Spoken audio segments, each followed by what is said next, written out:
नमस्कार मित्रांनो, आपण भारतीय राज्यघटना हे एम. लक्ष्मीकांत या पुस्तकामधून कव्हर करत होतो. त्यामध्ये आज आपण एक छोटा टॉपिक बघणार आहोत, ते म्हणजे घटनात्मक संस्था. यामधील 3 महत्त्वाची पदं भारतामधली. पहिलं आहे भारताचा महालेखापरीक्षक, त्यालाच कॅग असं म्हटलं जातं, controller and auditor general of India. दुसरा आहे भारताचा महान्यायवादी, त्यालाच अटॉर्नी जनरल ऑफ इंडिया असं म्हटलं जातं. आणि तिसरा आहे राज्याचा महाधिवक्ता. तर ह्या 3 पदांचा अभ्यास करणार आहोत. तर चला आपण सुरुवात करूया. तर सर्वात आधी आपण भारताचा महालेखापरीक्षक, त्यालाच कॅग असं म्हटलं जातं. तर याच्याविषयी माहिती पाहू. तर कॅग या पदाची तरतूद किंवा महालेखापरीक्षकाच्या स्वतंत्र पदाची तरतूद ही राज्यघटनेच्या कलम 148 मध्ये दिलेली आहे. आणि जो महालेखापरीक्षक असतो तर तो भारतीय लेखा आणि लेखापरीक्षण विभागाचा प्रमुख असतो. कशाचा? भारताच्या लेखा आणि लेखापरीक्षण विभागाचा प्रमुख. तसेच तो सार्वजनिक कोशाचा संरक्षक असतो. सार्वजनिक कोश म्हणजे ज्यामध्ये म्हणजे भारताची तिजोरी आपण म्हणू शकतो. तर त्या भारताच्या तिजोरीचा संरक्षक असतो असं आपण म्हणू शकतो. ज्यामध्ये भारताच्या संचित निधीचा आणि सार्वजनिक कोश त्यालाच म्हटलं जातं, संचित निधीचा याचा समावेश होतो. तर त्याचा तो संरक्षक असतो. तसेच केंद्र आणि राज्य या दोन्ही स्तरावर देशाच्या पूर्ण वित्तीय प्रणालीचे नियंत्रण करतो. म्हणजे ज्या काही वित्तीय बाबी असतील, आर्थिक बाबी असतील, तर त्या सर्व विषयीचे नियंत्रण हे महालेखापरीक्षकाद्वारे केले जाते. म्हणून डॉक्टर बाबासाहेब आंबेडकर यांनी महालेखापरीक्षकाला हा राज्यघटनेमधला सर्वात महत्त्वाचा अधिकारी असं म्हटलेलं आहे. महालेखापरीक्षक हा कोण असणार आहे? तर भारताच्या राज्यघटनेत महालेखापरीक्षक हा सर्वात महत्त्वाचा अधिकारी आहे असं डॉक्टर बाबासाहेब आंबेडकर यांनी म्हटलं होतं. आता याची नियुक्ती कोण करतं, कशी करतं, तर ते आपण पाहू. तर महालेखापरीक्षकाची नियुक्ती ही राष्ट्रपतीच्या आदेशाने राष्ट्रपतीच्या सही शिक्क्यानिशी होते. म्हणजे महालेखापरीक्षकाची नियुक्ती करण्याचे आदेश हे राष्ट्रपती देतात आणि त्यांच्या सही शिक्क्यानिशी महालेखापरीक्षकाची नियुक्ती होते. तसेच पदग्रहण करण्यापूर्वी जो महालेखापरीक्षक असतो तर तो राष्ट्रपती समोर शपथ घेतो. म्हणजे नियुक्तीसुद्धा राष्ट्रपतीच करतो आणि शपथसुद्धा राष्ट्रपती समोरच घेतो. हे आपल्या इथं लक्षात ठेवायचं आहे. तर तो शपथ कशाशी घेतो? तर राज्यघटनेशी पूर्ण श्रद्धा आणि निष्ठा राखण्याची, तसंच भारताचे सार्वभौमत्व व एकात्मता जपण्याची शपथ घेतो. तसेच आपल्या पदाची जी कामं असतील ते योग्य रीतीने पार पाडण्याची, तसंच राज्यघटना आणि कायदे यानुसार योग्य व्यवहार करण्याची शपथ महालेखापरीक्षक हा राष्ट्रपती समोर घेतो. त्याचा कार्यकाल किती येते आपण पाहू. तर घटनेमध्ये महालेखापरीक्षकाचा एक ठराविक कार्यकाल ठरवून दिलेला आहे. म्हणजे तो किती कालावधीसाठी आपल्या पदावर राहू शकतो, तर हे सर्व भारताच्या राज्यघटनेमध्ये सांगितले. तर तो पदग्रहण केल्यापासून 6 वर्ष किंवा वयाची 65 वर्ष यापैकी जे अगोदर पूर्ण होईल तोपर्यंत तो पदावर असतो. म्हणजे समजा एखादा व्यक्ती जर 55व्या वर्षी जर महालेखापरीक्षकाच्या पदावर लागला तर तो 60व्या वर्षी त्या पदावरून निवृत्त होईल. आणि समजा एखादा व्यक्ती जर म्हणजे त्याचं पूर्ण 6 वर्ष हा कार्यकाल पूर्ण होईल. पण जर एखादा व्यक्ती जर 62व्या वर्षी लागला तर तो 65व्या वर्षीच रिटायर होईल. म्हणजे फक्त तो 62, 63, 64 आणि 65 फक्त 4च वर्ष त्या पदावर कार्यकाल त्याचा राहील. म्हणजे जे आधी पूर्ण होईल, एक तर 6 वर्ष पूर्ण झाली आधी तर तोपर्यंत राहील, किंवा 65 वर्ष आधी पूर्ण झाले तर तोपर्यंत पदावर राहील. म्हणजे तो त्याचा पूर्ण वयाचा कार्यकाल झाला. दुसरा आहे, तो राष्ट्रपतीकडे राजीनामा देऊन सुद्धा पदावरून निवृत्त होऊ शकतो. समजा त्याला जर काम करायचं नसेल त्या ठराविक पदावर तर तो आपल्या पदाचा राजीनामा राष्ट्रपतीकडे देऊ शकतो. तसेच त्याला पदच्युत सुद्धा केलं जाऊ शकतं. म्हणजे त्याच्या पदावरून काढून टाकलं जाऊ शकतं. तर ज्या कारणासाठी आणि ज्या प्रक्रियेने जे सर्वोच्च न्यायालयाचे न्यायाधीश असतात त्यांना पदावरून काढता येतं, त्या कारणावरून महालेखापरीक्षकाला सुद्धा पदावरून काढून टाकलं जाऊ शकतं. तर त्याची ती कारण काय आहे? तर एखादं सिद्ध झालेले गैरवर्तन किंवा अकार्यक्षमता हे एक कारण आहे. म्हणजे हे 2 कारणे काय? सिद्ध झालेले गैरवर्तन आणि अकार्यक्षमता. तर हे 2 कारणावरून जे सर्वोच्च न्यायालयाचे न्यायाधीश असतात तर त्यांना पदावरून काढलं जाऊ शकतं. तर त्याच कारणावरून महालेखापरीक्षकाला सुद्धा पदावरून काढता येऊ शकतं. आणि जो महालेखापरीक्षकाला पदावरून काढण्याचा ठराव असेल तर तो संसदेच्या दोन्ही गृहांच्या, म्हणजे लोकसभेच्या पण आणि राज्यसभेच्या पण विशेष बहुमताने संमत झाला पाहिजे. विशेष बहुमत म्हणजे त्या गृहामध्ये उपस्थित आणि मतदान करणाऱ्या सदस्यांच्या बहुमताने आणि उपस्थित असणाऱ्या सदस्यांच्या बहुमताने आणि मतदान करणाऱ्या सदस्यांच्या 2/3 बहुमताने त्याला विशेष बहुमत म्हटलं जातं. आणि ह्या बहुमताने त्याला विशेष बहुमताने महालेखापरीक्षकाला पदावरून काढून टाकता येतं. आता महालेखापरीक्षकाला कोणकोणत्या गोष्टीचं स्वातंत्र्य दिले तर ते आपण पाहू. पहिलं म्हणजे त्याचा जो कार्यकाल आहे त्याचं स्वातंत्र्य, म्हणजे कार्यकालाची हमी दिलेली आहे. तो 6 वर्ष किंवा 65 वर्ष पदावर राहू शकतो. म्हणजे यापैकी जे आधी पूर्ण होईल तोपर्यंत तो पदावर राहू शकतो. म्हणजे त्याला कार्यकालाची हमी दिल्यामुळे त्याच्यावर असं बंधन नाही आहे किंवा कोणाच्या मर्जीनुसार काम करू शकत नाही तो. तसंच म्हणजेच कार्यकाल त्याचा राष्ट्रपतीच्या मर्जीवर अवलंबून नाही आहे. आता आपण जी पुढे इतर 2 पदं पाहणार आहोत, महान्यायवादी आणि महाधिवक्ता, तर यांचा जो कार्यकाल आहे तर तो राष्ट्रपती आणि राज्यपाल यांच्या मर्जीवर अवलंबून आहे. पण महालेखापरीक्षकाचा कार्यकाल हा घटनेने 6 वर्ष किंवा 65 वर्ष यापैकी जे आधी पूर्ण होईल तोपर्यंत असेल असं निश्चित केलेलं आहे. तो राष्ट्रपतीच्या मर्जीवर अवलंबून नाही. तसंच तो कार्यमुक्त झाल्यावर म्हणजे ज्यावेळेस तो निवृत्त होईल, आपल्या पदावरून निवृत्त होईल किंवा आपल्या पदाचा राजीनामा देईल, तर त्यानंतर तो काही आर्थिक ठिकाणी असं त्याला लाभ होईल पैशाचा किंवा इतर गोष्टींचा लाभ होत असेल तर अशा ठिकाणी तो काम करू शकत नाही. त्याचं वेतन आणि सेवा शर्ती हे संसदेमार्फत ठरवलं जातं. म्हणजे त्याला वेतन काय द्यायचं आणि त्याने कशा प्रकारच्या सेवा दिल्या पाहिजे तर ते संसदेमार्फत ठरवलं जातं. आणि त्याचं वेतन किती असतं महालेखा परीक्षकाचं, तर सर्वोच्च न्यायालयाचे जे न्यायाधीश असतात, इतर न्यायाधीश म्हणतो आपण त्यांना, तर त्या इतर न्यायाधीशांच्या वेतना इतकं महालेखा परीक्षकाला वेतन दिलं जातं. त्यानंतर समजा त्याची नियुक्ती झाली तर त्याच्या नियुक्तीनंतर त्याच्या पदाला हानिकारक होतील असे बदल केले जाणार नाही. समजा त्याचं वेतन वाढवलं जाऊ शकतं पण कमी केलं जाऊ शकत नाही. म्हणजे समजा एखादा व्यक्ती महालेखा परीक्षक म्हणून निवडून आला, म्हणजे नियुक्ती झाली त्याची, तर नियुक्ती झाल्यानंतर त्याच्या वेतनात कपात करता येणार नाही. आधी करता येऊ शकते पण नियुक्ती झाल्यानंतर वेतन कमी वाढवलं जाऊ शकतं पण कमी करता येणार नाही. तसं निवृत्ती वेतन त्याच्यात कपात करता येणार नाही, त्याच्या वयामध्ये कपात करता येणार नाही. म्हणजे त्याचा जो कार्यकाल किती 6 वर्षाचा आहे तर तो कमी करून 5 वर्ष किंवा त्यापेक्षा कमी करता येणार नाही. असं हे हानिकारक, त्याच्या पदाला हानिकारक होतील असे बदल करता येत नाही. आणि त्याचं वेतन, भत्ते, निवृत्ती वेतन किंवा कार्यालयीन खर्च असेल तर तो भारताच्या संचित निधीतून दिला जातो. काय तर हे महत्त्वाचं आहे, महालेखा परीक्षकाचं वेतन, भत्ते, निवृत्ती वेतन आणि कार्यालयीन खर्च हा भारताच्या संचित निधीमधून दिला जातो. आणि महालेखा परीक्षकाच्या कोणत्याही कृतीची जबाबदारी ही मंत्र्यावर टाकता येत नाही. आता महालेखा परीक्षकाचे कर्तव्य आणि अधिकार बघू तर कलम 149 मध्ये जे महालेखा परीक्षकाचे कर्तव्य आणि अधिकार आहे तर हे ठरवण्याचा अधिकार हा संसदेला दिलेला आहे. म्हणजे कलम 149 काय सांगतं, तर महालेखा परीक्षकाचे जे कर्तव्य आणि अधिकार असतील तर ते संसद ठरविल. तर महालेखा परीक्षक काय करतो, तर भारत सरकार, भारतातील राज्य सरकार आणि ज्या संघराज्य क्षेत्रात विधान सभा असेल, म्हणजे कोण आता सध्या दिल्ली आणि पॉंडिचेरी अशी 2 संघराज्य क्षेत्र आहे, तर त्यामध्ये विधानसभा अस्तित्वात आहे. आणि भारत सरकार आणि भारतातील आता 28 राज्य आहेत, त्यांच्यातले जे 28 राज्य सरकार आहे, तर ह्या तिन्हींच्या पण संचित निधीचं लेखापरीक्षण हा महालेखा परीक्षक करतो.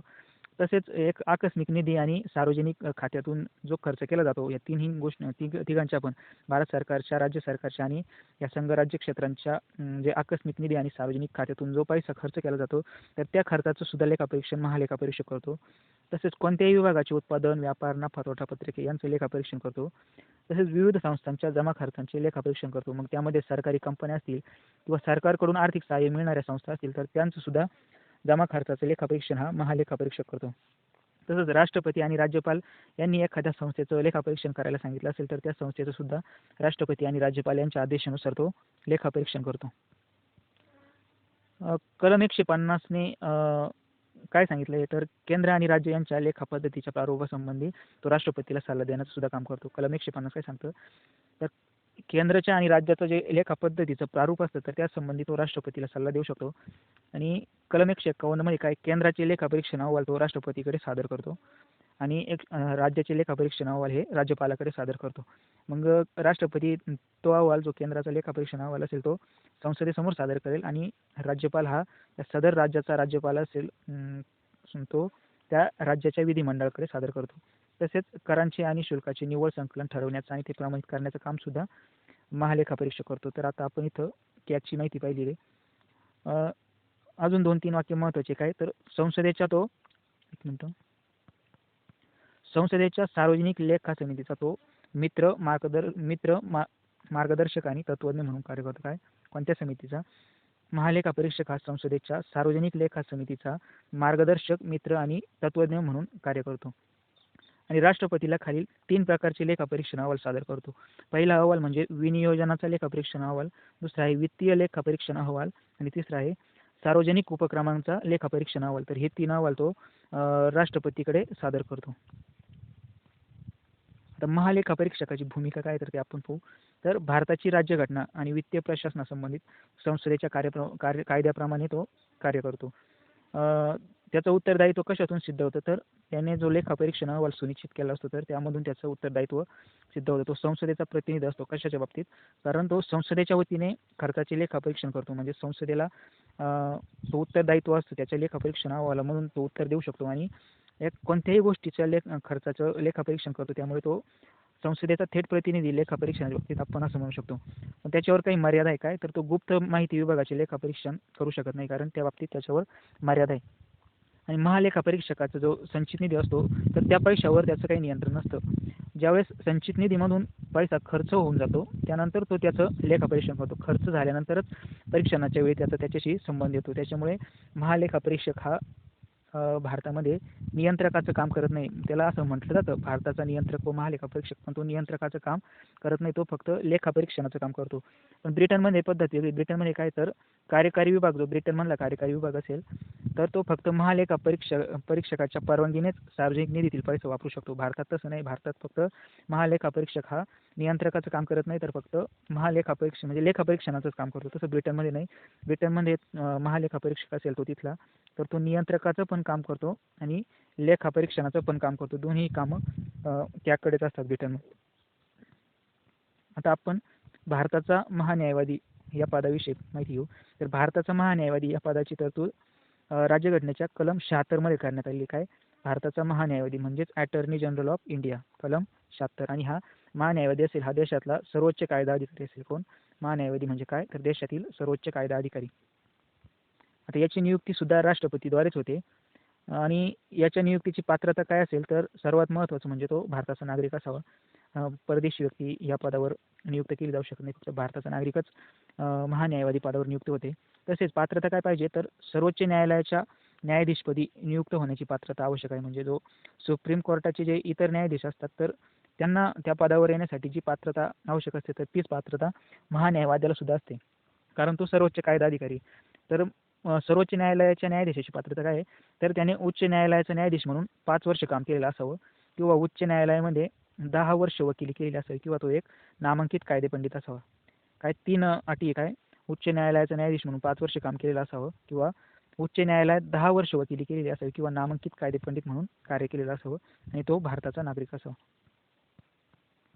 आता त्याचा कार्यकाल किती आहे, तर महान्यायवाद्याचा कार्यकाल हा घटनेमध्ये नमूद केलेला नाही, किंवा त्याला त्याच्या पदावरून काढण्याची कारण किंवा प्रक्रिया सांगितलेली नाही. म्हणजे याचाच अर्थ असा की नियुक्ती जशी राष्ट्रपती करतो, तर त्याला पदावरून खाली करण्याचं काम सुद्धा राष्ट्रपतीच करतो. म्हणून राष्ट्रपतीची मर्जी असेपर्यंतच तो आपल्या पदावर राहू शकतो. जर त्याला आपल्या पदाचा राजीनामा द्यायचा असेल, तर तो राष्ट्रपतीकडे राजीनामा सुद्धा देऊ शकतो. पण अशी एक प्रथा आहे काय, ज्यावेळेस सरकार म्हणजे महान्यायवाद्याची नियुक्ती ही सरकारच्या सल्ल्यानुसार होते. त्यामुळे ज्यावेळेस सरकार राजीनामा देतं, किंवा दर 5 वर्षांनी सरकार बदलतं, तर ज्यावेळेस सरकार बदललं जातं, तर त्यावेळेस त्या महान्यायवादी सुद्धा राजीनामा देत असतो. आणि त्याचं वेतन सुद्धा, म्हणजे महान्यायवाद्याचं वेतन सुद्धा घटनेमध्ये ठरवलेलं नाही. त्याचं वेतन सुद्धा राष्ट्रपतीच ठरवतो. तर त्याचं कर्तव्य आणि अधिकार काय, तर महान्यायवादी हा भारत सरकारचा मुख्य कायदा अधिकारी. काय, भारत सरकारचा मुख्य कायदा अधिकारी. त्याचं काम काय, भारत सरकारला कायदेशीर सल्ला देणे हे त्याचं महत्त्वाचं काम आहे. तसंच राष्ट्रपतीने सोपवलेली कायदेशीर स्वरूपाची कामं करणं हे पण त्याचं कामच आहे.